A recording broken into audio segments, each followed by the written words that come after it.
It's Toxic Radio, and 'tis the season for frightening masks, demonic voices, and men in heavy face makeup. I'll swallow your soul! And you might even see some people trick-or-treating, too. Swallow this. At Toxic Radio, we do Halloween just a little bit harder. Don't play it safe. Play it toxic.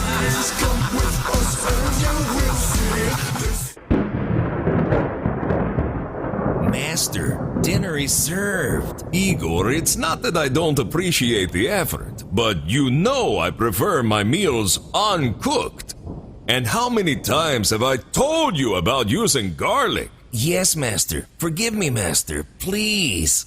Bite into Paradelphia. Thursday nights at 8, only on Toxic Radio. Paradelphia, because what if it's all true?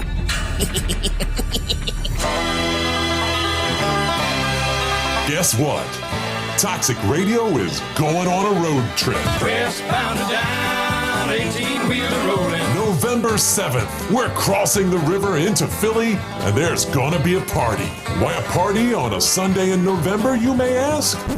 What, are you new here? It's a football tailgate at Lincoln Financial Field for the Birds and Bolts matchup. Come out to see the Toxic Radio crew for fun, prizes, freebies, and shenanigans. Toxic Mike, Super Dave, John Evans, Mr. Entertainment, V. Godfrey, and Gene Walzak from the brand new Birds Deep podcast. Jimmy Page, Nicki Minaj, Martin Sheen, Kim Kardashian, Grover from Sesame Street, Rob Zombie. Whoa! What the hell was that? Oh, I don't know. Sorry. That's it. No more coffee for you. Fair enough. So, just the people from Toxic Radio, right? Right. Got it. Okay. Proceed. And we might even get a special live performance from Supreme de Resurrecta. So join us at noon, Sunday, November 7th in Lot N, right across from Jetro. Don't do your tailgate safe. Do it toxic.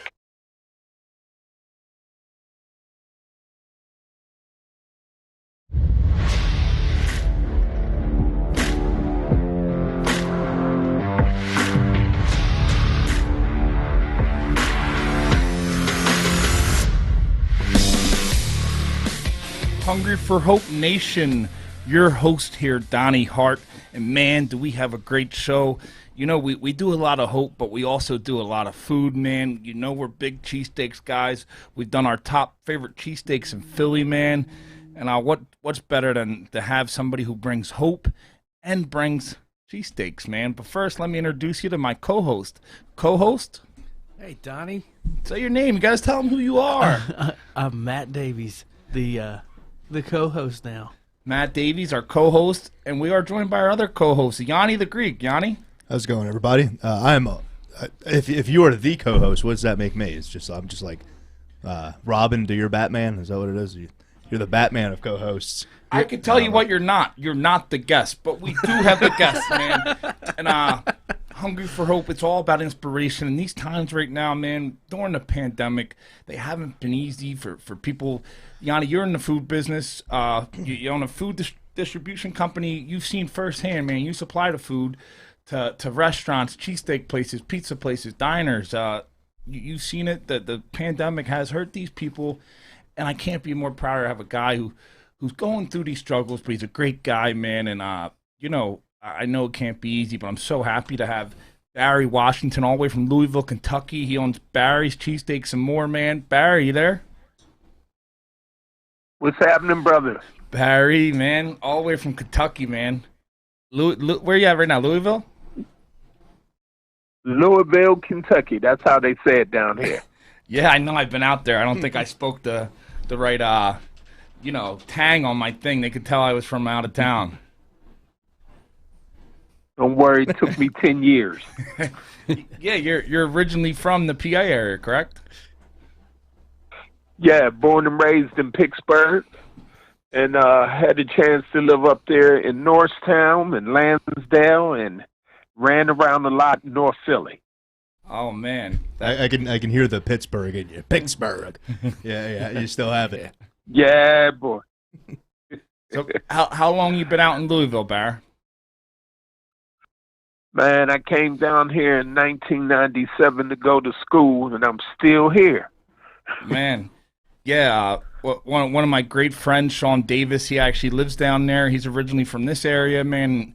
You know, he loves your spot too. He's been to your spot.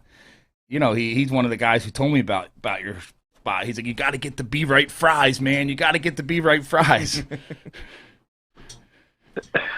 Yeah, that's our own recipe, man. Because when you get it, it be right. Yeah, man.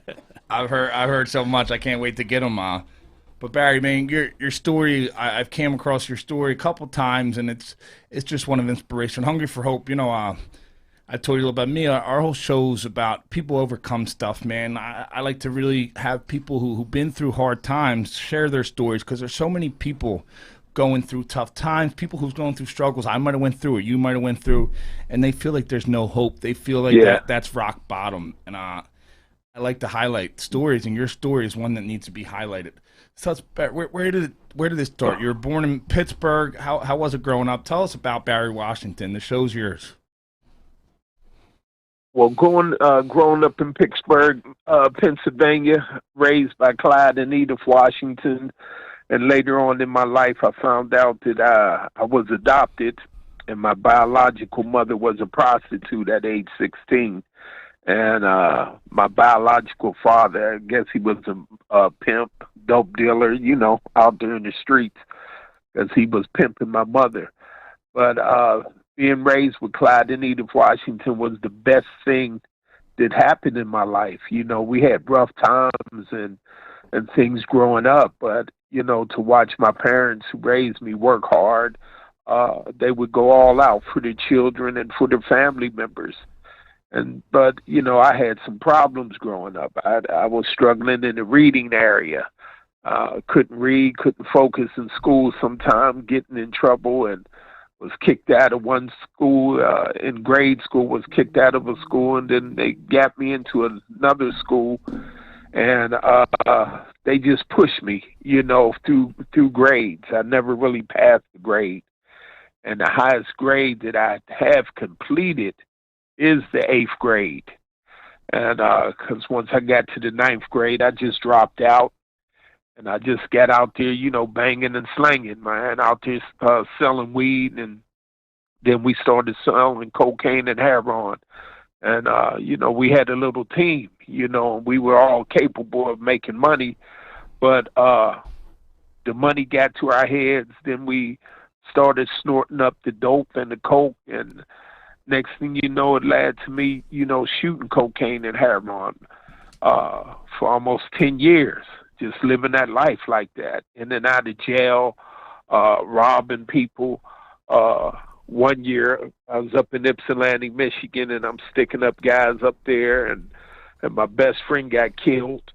And I just was high as a kite one day. It was Memorial Day weekend, and I was high as a kite, and these guys caught back up to me up there in Ypsilanti, Michigan, and I got stabbed. You know, they jumped me and stabbed me 41 times, left me for dead. And you would have thought, like, having an experience like that, it would have been life-changing for me. But once, you know, I came through that, it just made me more dangerous. You know, it made me, as a criminal, what I thought was being better prepared to watch my surroundings, watch who's coming by me.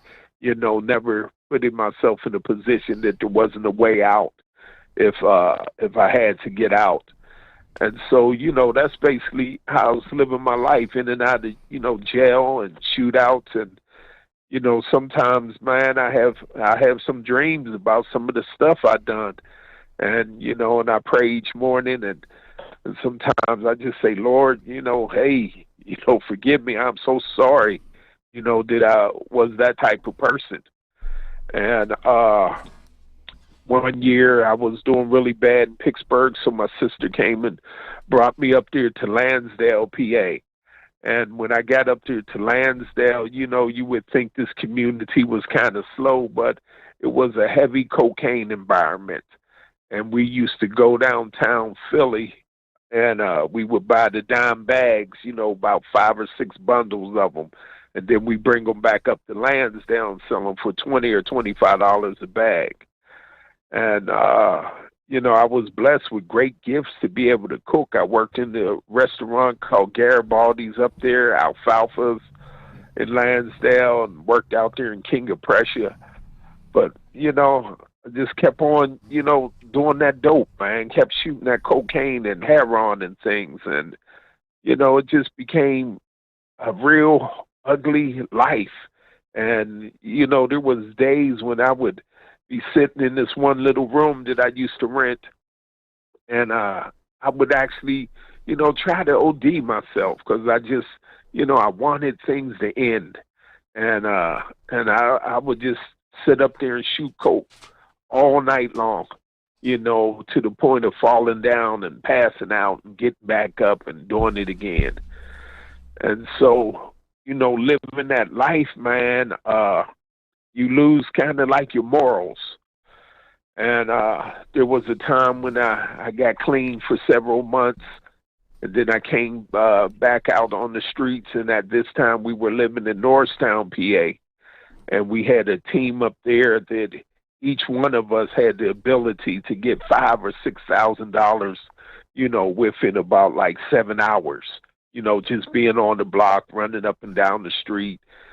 And people, you know, a lot of people still, for some reason, people would look up to me, you know, and even though I made a lot of money, I gave a lot of it away. I would help, you know, people in the communities at time.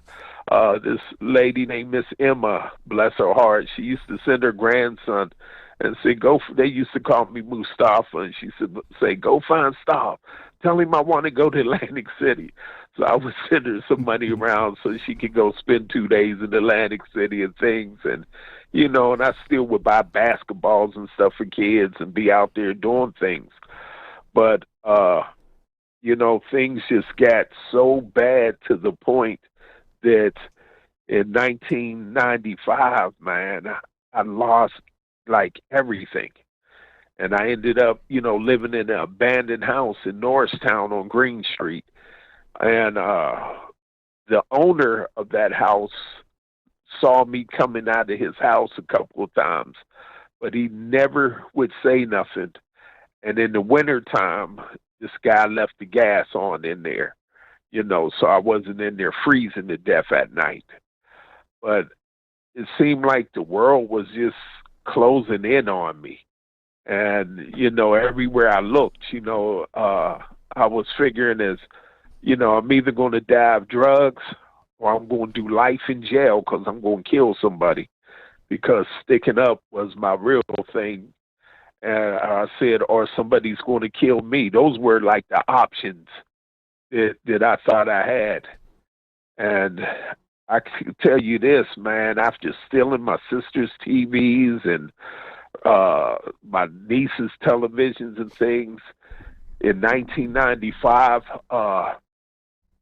on a Sunday morning, I was walking down the street and I met these two Nigerians.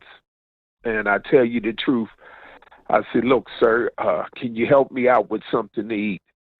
And they gave me $2. And I went and bought some food. And I said, let me go back and show them that I really, you know, bought some food with this money. And these two Nigerian men just started talking to me and sharing things. And, you know, I know everybody has a story or they have their higher power any way they want to put it. But those guys invited me to a fellowship a week before Christmas. It was on a Sunday evening, a week before Christmas. And, you know, they're praying and having a church setting, and I'm in there smelling bad and funky, and people hugging on me and encouraging me and things. And I'm in my mind, I'm like, these folks is crazy. They don't know who I am. You know, I'm your worst nightmare for real if you turn me loose. And all I know is this man started preaching, and he invited me to say a prayer. And I said that prayer into my heart, dear Lord Jesus, forgive me for my sins. And I tell you the truth, when I left, I knew something was different. I was still trying to get high, but it seemed like the drugs didn't work.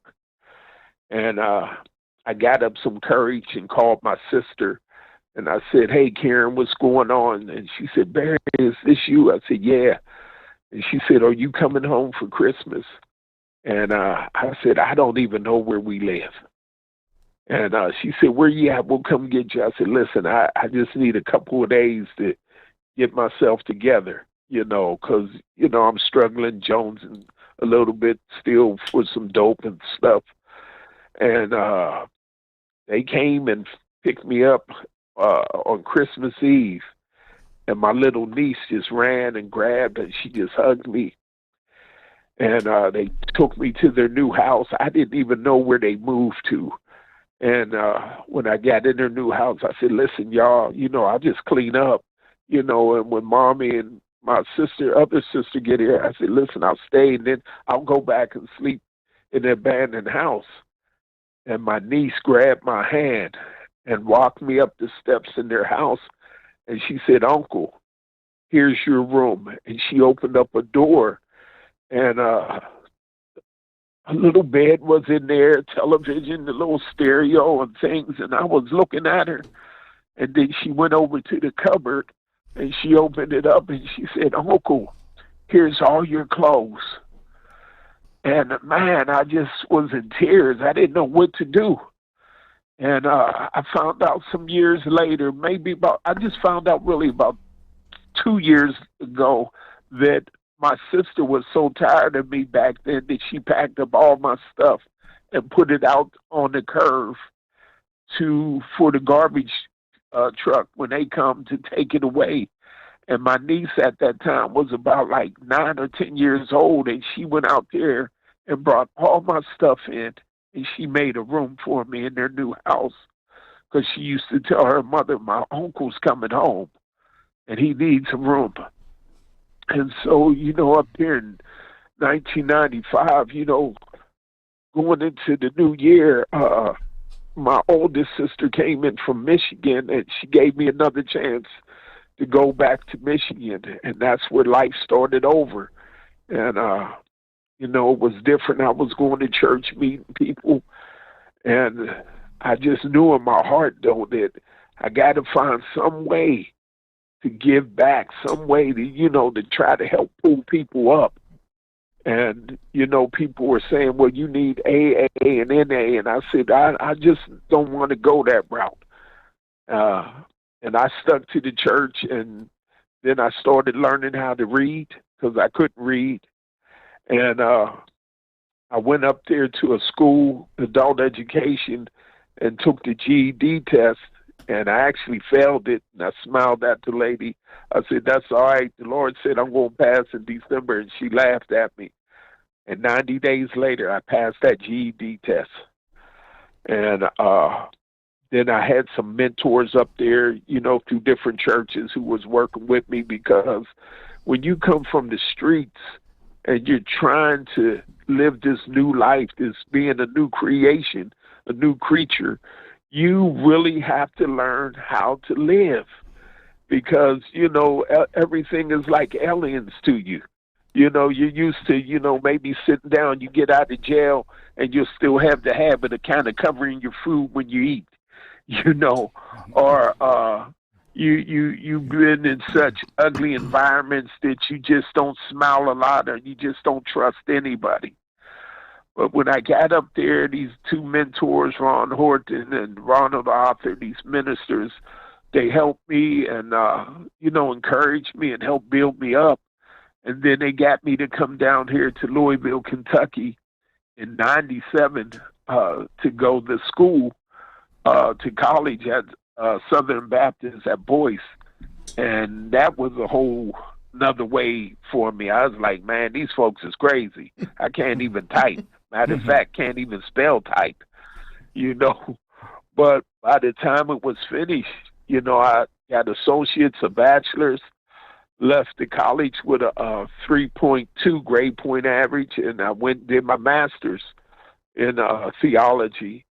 And so while doing all these things, I'm interacting with communities down here in Louisville, Kentucky, and worked in the homeless shelters every Sundays. I'm preaching and cooking and, encouraging fellas, helping them get jobs, helping them get on their feet. I got married, and what was so funny was one time my stepdaughter, she was coming in from college, and she told her friends, she said, listen, Barry's a little wild, and there's no telling who he done invited for dinner. So when y'all get in there, just act normal. And sure enough, she came in there, and there's about 9 of the homeless guys in there, and we busting a big grub and having a good time, And, that's how, I would live my life. And then I was doing ministry in the West End, and that's considered the worst place in Louisville. When I got my building, it had bullet holes in it.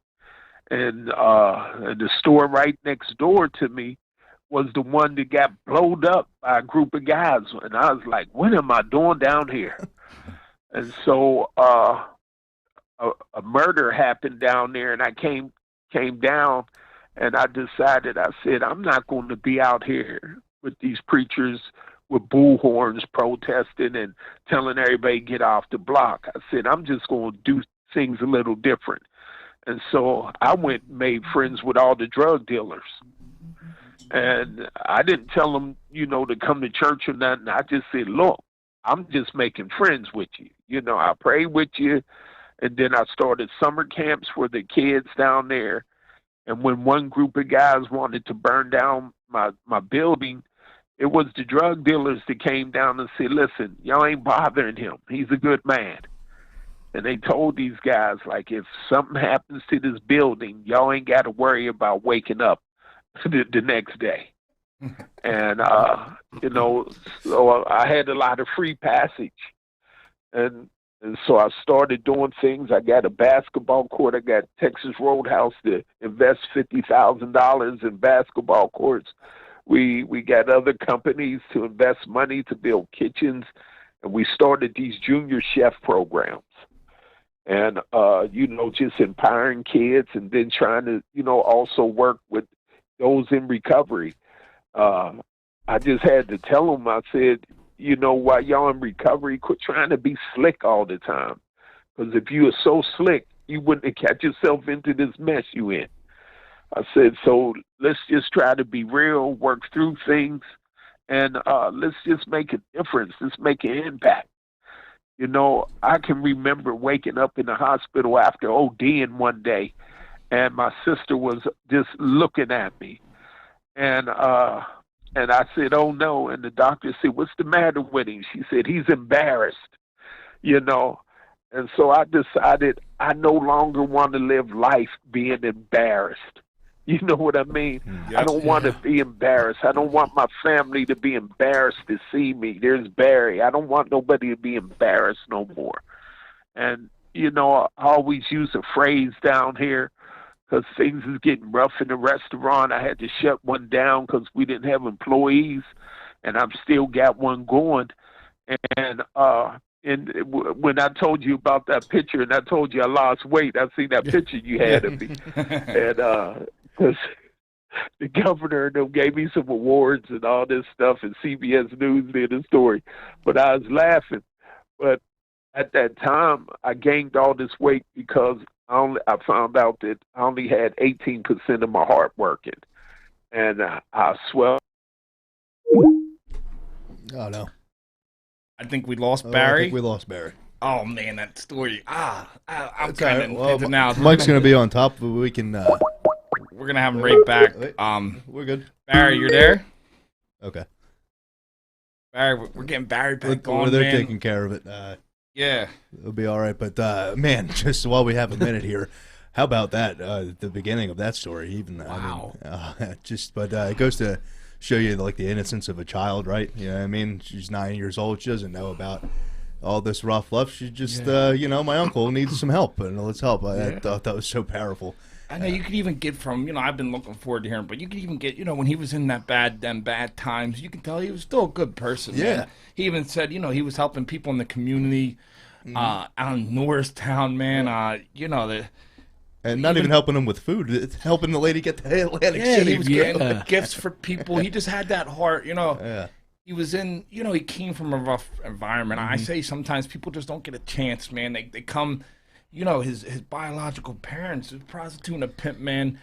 He was raised by great adoptive parents. He calls parents Clyde and Anita. But, when you see these people that they don't have opportunity, he went there because that's one of the only things, that was what he knew.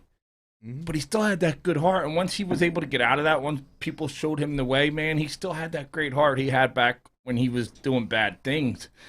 And, he's getting into the stuff he's doing now, even like he said when he started up his places, like the drug dealers and, the people even doing bad. He did something different. He went out to them people and said, hey, man, I've been where you're at, and this is what I'm doing. He didn't hate on them. Yeah, he was gaining their respect, too. Yeah. Some people come in and they try to push an agenda, or they try to, take people and, you got to do this, you got to do this. Man, he was just a real guy saying, hey, I've been there. Look, I've been there, man. This is what I'm doing now. No problems. I'm not telling you not to do that. I'm just showing you what I'm doing, man. You want to come by anytime. Yeah. People respect that. It's great stuff out of him, just to get people involved and just it really is. Yeah, Gene commented here that he quoted him as, "I just don't want to be embarrassed anymore." I think it's so powerful that he was able to do this whole thing by himself, and I think we have Barry back right now. Barry. Yeah, All hey, right. yeah, I hear you. All right. Oh, man. You had the viewers in suspense. We got a lot of people commenting and stuff. Mad respect. People are saying, what a remarkable story. A story of perseverance, strength. God bless you, Barry. Great story. We're here. What a great story. This is inspirational. This brother has been through so much stuff. These are countless people right now. They're listening and they love your story. Wow. So continue, Wow. man. You were telling us. Well, let me make this real quick to you, man. My mother was on a public bus, and the public bus stopped in the middle of the road, and they said, there's a crazy man laying out in front of the bus. And so while my mother was on the bus, people were talking about this guy, Barry Washington, going out, sticking up everybody. And she just was so embarrassed to hear that. And so they got the crazy guy off the road. Come to find out, that was my brother Clyde. And my mother said, man, I got one laying in front of the bus and I got the other one robbing the community. And so I got home later on that night, talked to my mother, and she just said, Barry, your dad was a good man, his brothers was good men, and his grandfather and father were good men. And I was like, yeah. And she said, Washington used to be a good name, Barry. And I said, yeah, what's up, Mom? She said, but you ran that name in the mud. And she declared me at that time the worst Washington in the history of all those men. And that's why to this day, I always try to get up each day to make sure I'm doing something with a purpose. If yesterday didn't kill me and I get up today, I got to do something with a purpose. I'm still employing people from the communities to work the restaurant. And as things got slow, instead of firing somebody, I just went out and started a job. I'm working in another hotel restaurant part-time because I don't want to close my doors and I don't want to fire somebody and take their spot. So I know I got to still, each day put in some work. But I've been in those streets and I've done things I'm not proud of, but I'm thankful, for my belief system. I'm thankful for the hope that I have, to get up each day so that I can breathe and be able to try to make a difference. We all gonna leave this earth. Why don't we leave it and somebody else will tell our story and say that person made a difference? That's where I'm at right now. That's amazing. Now, you told us this remarkable story. Now, tell us, when did Barry's Cheesesteaks and More, when did you start them restaurants? And, I know you did a lot. You hired felons. You helped the homeless. Tell us the creation of that and what exactly you did. I know you had a couple of restaurants in the beginning of that. Yeah, what happened was in 2013, I had some youth that was graduating and they tried to go to college and they didn't do good. And I said, listen, I'm going to start a restaurant. and I'm going to let you guys run it. And we did a little survey on what should the name be, and people kept saying, Barry's. I said, all right, Barry's Cheesesteaks. And so in those beginning days, I kind of hawked my car title and all that and borrowed money where I could to start the restaurant, painted the building, and I cannot paint. It was terrible. But we got in there, and, you know, and I was hoping for the business to take off. And things just wasn't happening. And I had to pay everybody. And then the next day we opened up on a Tuesday, I had enough money to get 4 bags of bread, 2 cases of meat, and 1 case of cheese. And so they were asking me, they said, well, what we going to do? I said, you know what? I used to flip money in the street. And they said, what do you mean? I said, there was times I got like a little bit of dope, and I just kept flipping it and flipping it and flipping it. And they said, okay. I said, now we going to get in here and flip these cheesesteaks. And each day we're going to start re-upping and buying a little more. And things caught on, and it just went crazy, man. And I mean, these young teenagers that was working, you know, never worked before, dropping stuff, man. Boy dropped a whole case of chicken in the sanitizer sink. I was like, oh, Lord.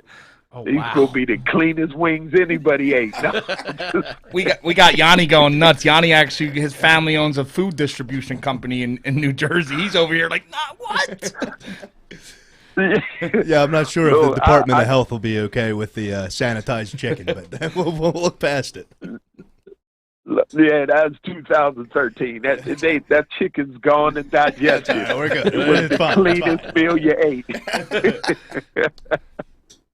But, you know, we just kept growing, and you know, and I was getting franchise deals thrown at me and things, and, you know, in 2019, things was jumping, going good, and we opened up another location, which, you know, is in a better end of town, I guess they'll call it.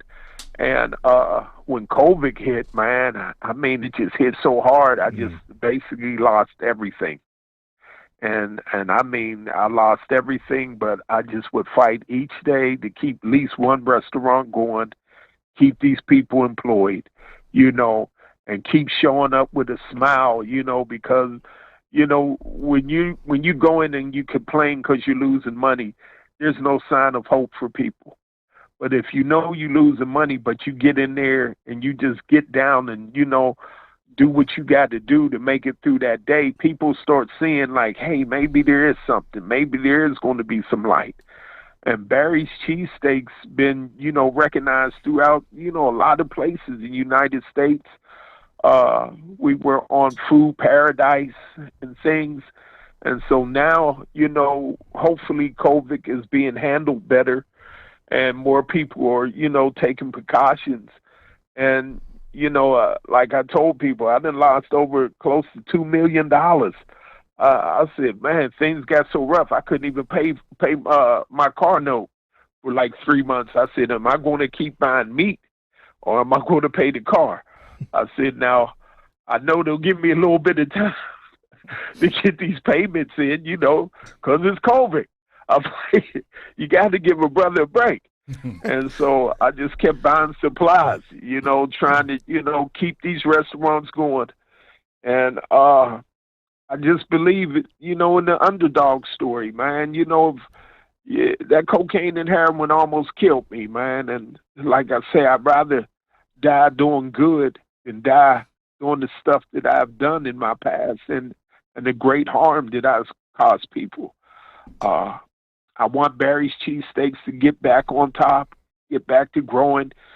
Through Barry's Cheesesteaks in 2018, we shared $64,000 for the community events, for scholarships. Coming into 2019, before things got rough, we spent another $74,000 in community events. I was putting money into some little gymnastics school. I don't know. I can't flip. But I said, I'm going to put some money here. You flip them cheesesteaks. And I was in there. They was like, look, Yeah, I was like, y'all go ahead, and then they get hungry, and then they'll come buy some cheesesteaks. But I just try to invest in the community, and I always tell people I love them and everything, and I just praying and hoping for this come up again, because I tell people all the time, if yesterday didn't kill you, let's get down today. Let's breathe. Let's see the sunrise today, and let's breathe. And so basically, that's my story, man. Banging, slanging, stealing, lying, cheating, and sleeping around. That was me. But I'm a new person today. But my heart still hurts for so many people out here going through things. I try to give the homeless guys around the restaurant little jobs, and I scared a guy yesterday. He was going to eat out of the trash can. And I said to him, hey, hold up. And he started running. I said, no. I said, come back. I want to cook your lunch. And I mean, that guy was gone, man. I was like, Barry, that approach didn't work, so it's just about paying it forward, pushing some love, and working till you can't work no more, but you want to work at doing what's good and not what's evil. That's my story, brothers. That's amazing. You brought up the Barry's cheesesteak. The one thing, when you got out of this life, man, I know how it is to go through tough times and to get through them. And the first thing I was thinking when I got through my hell that became my life is I didn't want anything to do with that past. So you built this Barry's Cheesesteaks and More empire. You're doing good. What made you say, hey, I'm doing this, but I'm going to go back. I'm going to help these homeless people. I'm going to give felons jobs. The things that might not have been the best business decisions. I'm going to donate money. I'm going to give to the community. These things that you didn't have to do, man. You were out of that life. What made you say, hey, man, I'm going to go and I'm going to help these people? Did you see these people in you? What was the big thing that inspired you to do that? When I was up there in Norristown, suburbs of Philadelphia, this one lady, when I fell, and was just strung out, she remembered when I was on top, because I used to send money with her grandson for her to go to Atlantic City, and I did the basketballs, all that stuff, as a drug dealer. And she used to send her children or grandchildren out, and she would say on Sundays, go get Barry, go get Mustafa. And she would bring me in her house, and I'd be funky, man. And she let me sit down and eat a good Sunday meal. And so I remembered her, and the man who owned the Chinese restaurant, he used to look at me. He said, look, you're doing the bad thing. He said, but you come up here at night and get something to eat. And he would fix me a little something. And then on that 1995, that Thanksgiving, this family had me come on their house for Thanksgiving, and I was just so embarrassed and dirty and nasty. And poor family. And I said, listen, I just want to sit over here. And I kind of sat in the corner. And then the little girl came over, and she would call me Uncle Barry. She said, Uncle Barry, on Thanksgiving, Mama fixed my favorite dessert, and it's called Apple Betty. And she said, Mama fixed it today. And when I looked, it was just enough for them, the father, the mother, and the two children. And she brought hers to me. And she said, I want you to have this. And I was just like, man, I was like, wow, I'm through. In my mind, I was like, I can't handle this type of love right now, or this type of sacrifice. And those things stuck with me. So I just knew that once I had my experience with my Lord, I knew I was different. And I said, I'm going to get out here and I'm going to show these people this thing is real and it's possible to be changed. And, and I just lived a life. I didn't let myself get caught up into things. I didn't go hang in the bars or nothing no more. I was like, I'm not going in there and try to pull people out. Eventually they come out and they fall out, and I'll see them then. But I just became real careful, with my life. And just started learning how to use my gift of being able to talk and I started using it in a genuine way. And I just know that, you know, in my life, God's real, and I'm no judge of nobody, but I'm just trying to keep giving back. And I done got burnt a lot, man. Folks done stole money from me, borrowed money, ain't paid back, all types of stuff. But just with Miss Emma dead, that Chinese man dead, and that family dead, you know, they could have just said, get your stinking behind out of here. But they brought me in. And those two Nigerians, as funky and as trifling as I was, they brought me in. So I have no choice, really, but to try to bring somebody in. You know, in the street, we say, look, man, come on with me. Let's make this come up. Well, I'm in a different life, so I should still try to help people make a come up. But then also, I crossed over zip codes and got into, you know, corporate America, and I found myself teaching the Louisville Police Department leadership. And that blew my mind. I found myself with the mayor and getting awards and things. I said, now this thing is crazy. With these, I don't need to be with these cats. You know, I went in there to teach, and there's a big group of them, and I was nervous. And I said, I know some of you all are squinching your eyes as you look at me. And they said, huh? I said, but I am no longer on that post office wall. My picture has been taken down. So you ain't got to arrest me today. And that whole class just busted out and laughed, and we had a great time teaching them leadership into the community. That's crazy. Just to think back, man. You're a ninth grade dropout. You came from such a rough background. You were a drug addict, a drug dealer. You were down and out as anybody can be, and then there you are teaching a leadership class to the political people, to the cops. How did that feel, Barrett, to know the struggles? You went through these struggles, man. They were your struggles. There were days where you just said, you know, you were tired of being embarrassed. You didn't want to be embarrassed of yourself, and you let your family down. Here you are, man. You were chosen to come to some of the most influential people, the police and the political, and they chose you to give that leadership class. How did that feel, Barrett? Man, it just was a great weird feeling, like because I was looking at one cop, I was like, you look like that cop in Pittsburgh who punched me in my jaw and choked me with that stick, man. You know, looking at him like, you sure you ain't transfer? You ready to get you rolled up? You know? Wow. But it was a weird feeling. My mother, who raised me, she passed away in 2019 at 103. God bless Ida. And man, and she just loved me, and she got to see the worst of me. But I really knew when I got to Michigan that one year that she had confidence in me, because she brought me up some money to buy a car, and I was like, you could hold it. You know, I'll just wait till I see it. And she looked at me. She said, Barry, take your money, get you a car. And I said, yes, ma'am. You know, so it's a great feeling, but sometimes it's a little weird, you know, because you'll have the flashbacks when you was, you know, running from the cops. You know, Eric B. and Rakim song comes back to me. I used to be a stick-up kid, so I think of all the devious things I did. I used to roll up. This is a hold up, stop smiling, don't nothing move but the money. And then he says, now I learned to earn, because I'm righteous. I love it, man. I'm 9 to 5.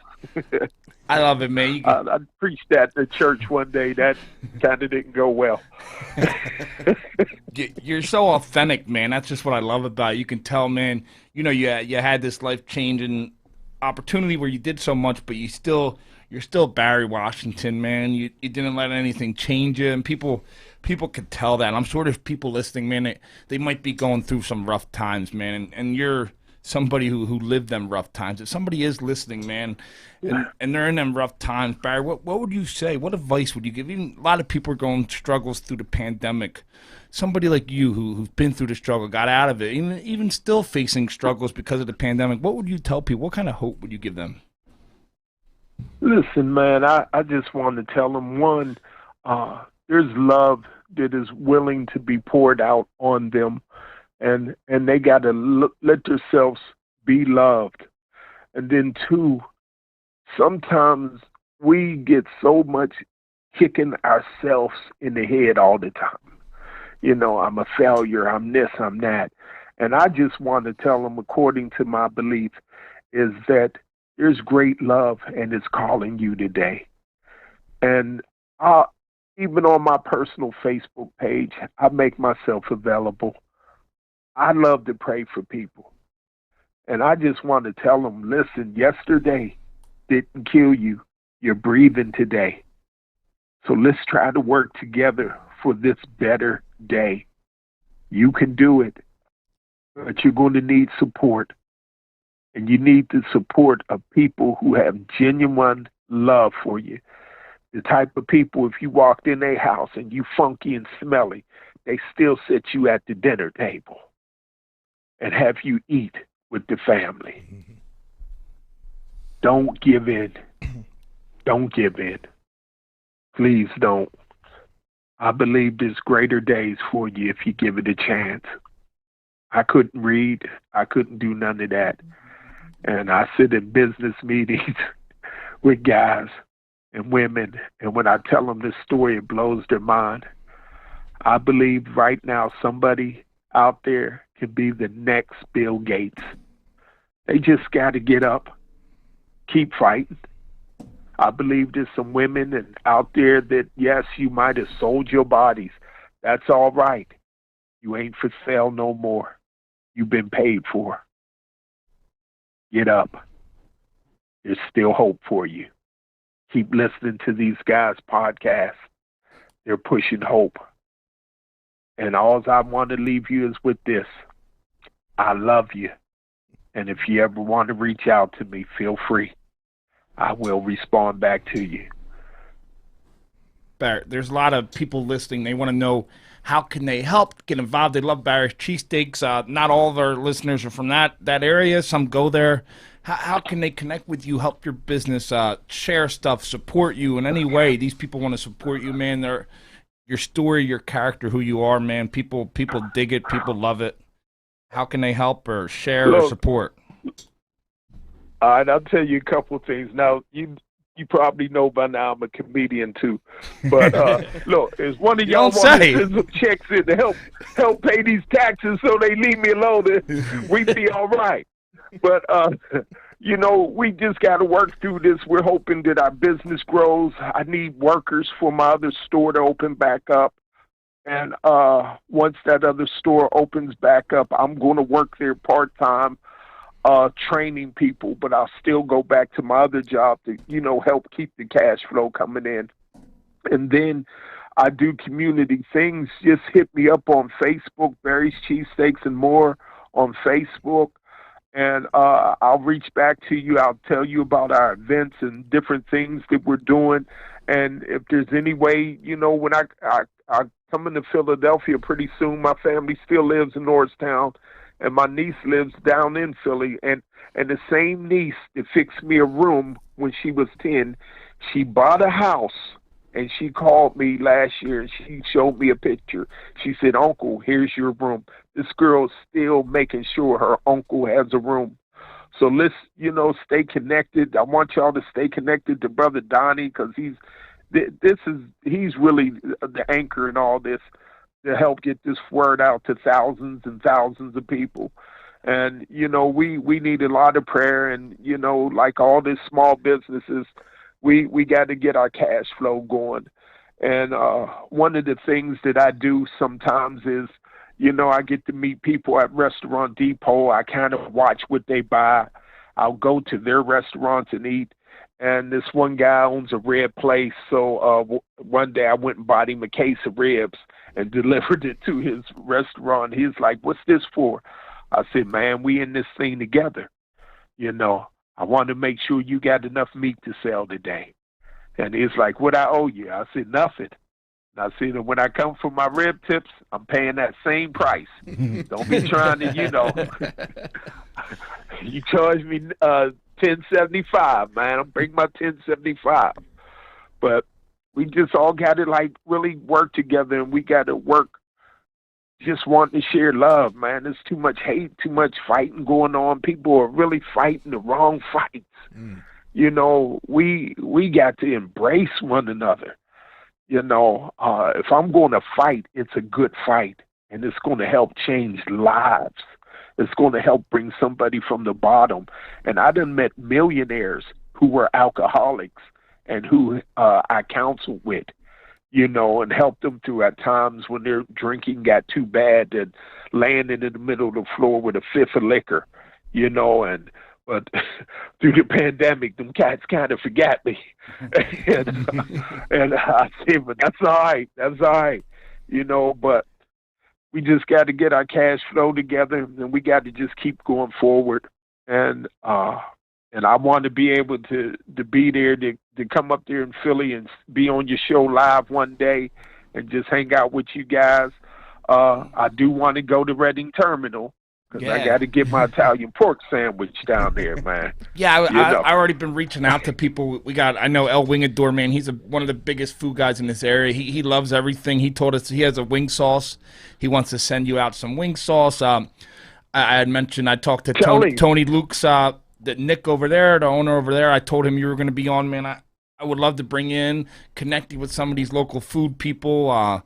You know, I honestly feel like you're going to finish on top, man, because you're just I know it, man. It's not a matter of how top, it's just, you know, win, man. I know you're going to, man. I feel it. People love a story like you, a guy like you, a genuine, and I'm sure anything they can do to help. I know Matt, my co-host, you had a question for him before we get out of here? Yeah, so I'm a barbecue guy. I do barbecue at home, so I'm a firm believer in, you know, meals not only bring people together, but they remind them of a better day. So, Barry, what would your ideal meal be to make the world a better place? All right, I ain't going to tell you about my best sandwich in the world. But Big Barry's? If this is going to make the world a better place, Barry. Big Barry's cheesesteak, well, I know that. Little sausage on it. It might not make it a better place, but they'll feel better. That's half the battle right there. Let me tell you that. Is this one of them sandwiches you got to wear elastic pants for? Oh, man. Please, I done got plenty of people's wives coming at me. My husband's cholesterol's up. I was like, look, man. But the ideal meal for me, and this is going to trip you out, I like hot dogs.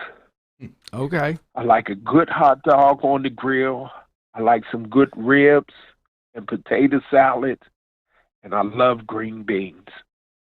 And outside of just making cheesesteaks, I can really cook. I was the head chef for Glen Hardy Country Club up in King of Prussia for a while. Not being able to read, but I can cook.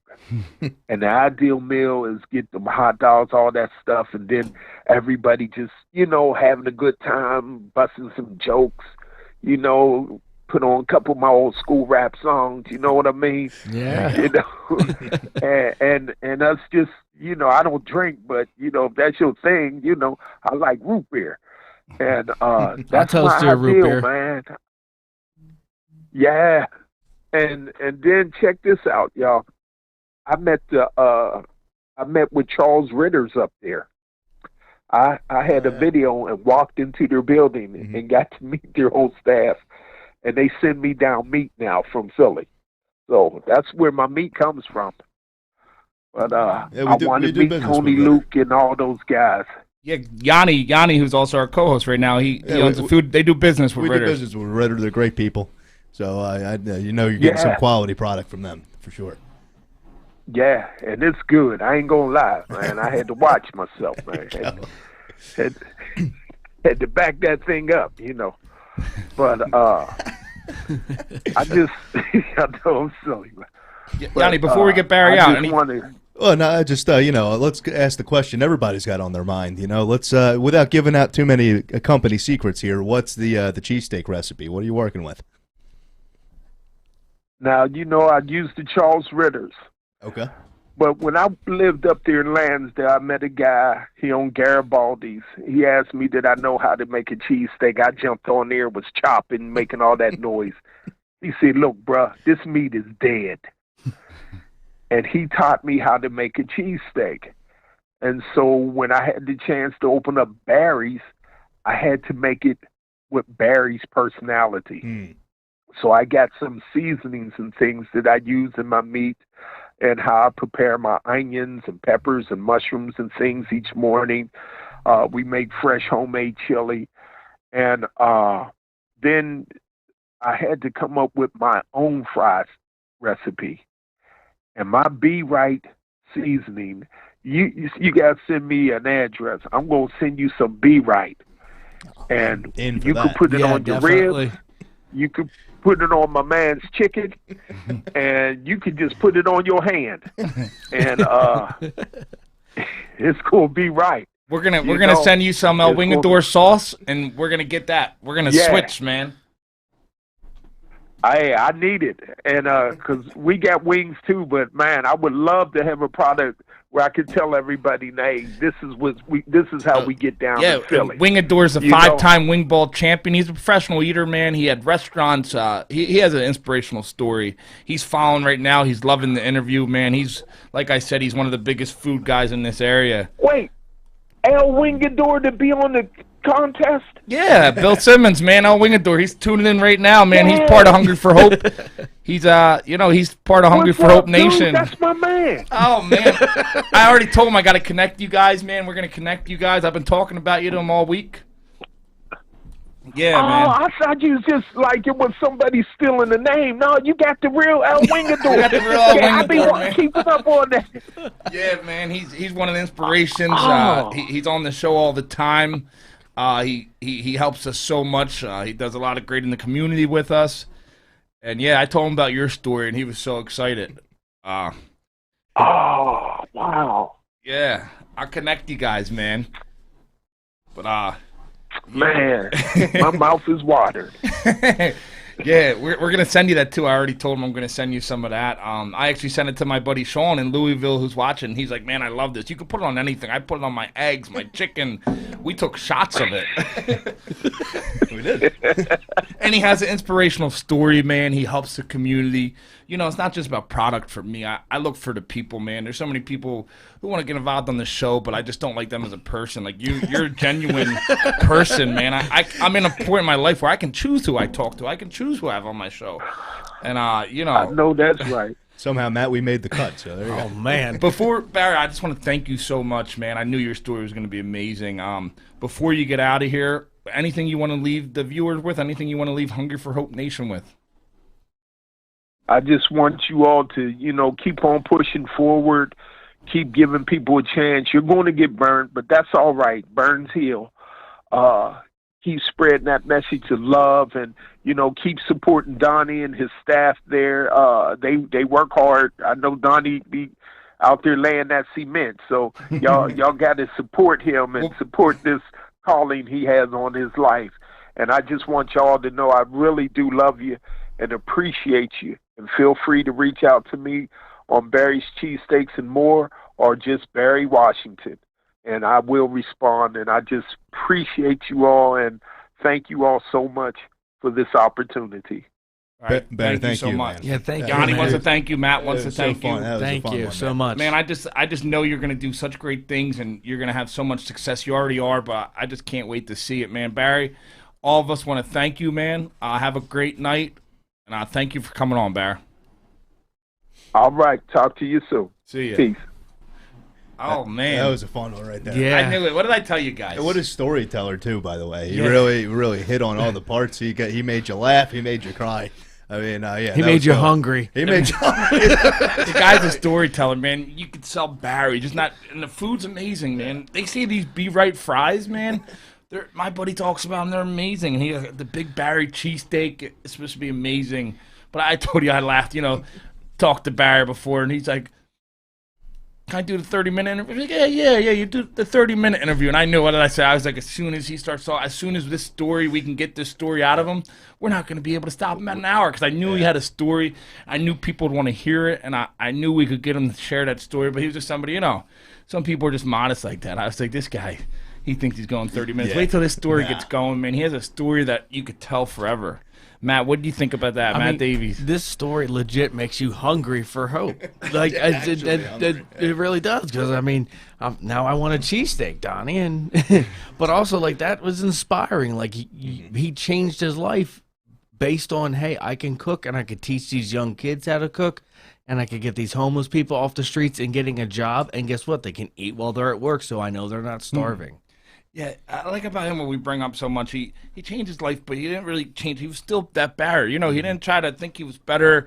He didn't try to knock people who were still down. He just said, hey, this is what I'm doing. This is who I was. He's very open. I think that's what I like. Do you guys sense that from him? Yeah. 100% genuine in what he wanted. And even, when he was going through his hard time, he kind of kept that sense of helping other people, kind of being a decent human being. He kind of kept that. And I guess that's what led to him being embarrassed the way he said, and guilty, I guess, for how he was. And it helped him to overcome this issue by himself, which is, ask any addict and everything like that. Doing it by yourself is nearly impossible, and he was able to do it. Yeah, definitely. And the cool thing is, he became real successful. You look into him, his place blew up, man. He got national media attention. He opened up, the restaurants just started opening, one and another one. And, to see somebody, it's easy once you're going through that and things are going good, man. It's easy to have a good attitude when you're going through what he went through and now you're doing good. But then he had that roadblock, COVID. Who saw that coming? He was doing everything right. Yeah. There's no reason he should have hit hard times. But who could pick a pandemic? You're in it, Yanni. You're in the food industry. You see these great people, great businesses hit this hard time. And now he still has that, his character didn't change. Well, he's got the passion for what he's doing, and it's driving him right through any kind of speed bump that he's running into. So once some things clear up and the labor market corrects itself, some people get out there and work. People, go help Barry run his restaurant. Damn. I say we get Barry up here for next year's Cheesesteak Festival at the Link. Get him as one of the tables up here, man. You hear that, Dave? But man, I'm so happy. Guys, that was a great interview. Hungry for Hope Nation, thank you for tuning in. We're getting out of here. Wire to Wire Sports is coming on Toxic Radio right now at 8:30. Enjoy the sports tonight. Thanks our producers. Thank you guys. You're so good. You're amazing. Barry, thank you so much, man. We're out of here. Hungry for Hope Nation. See you next week. Go Flyers.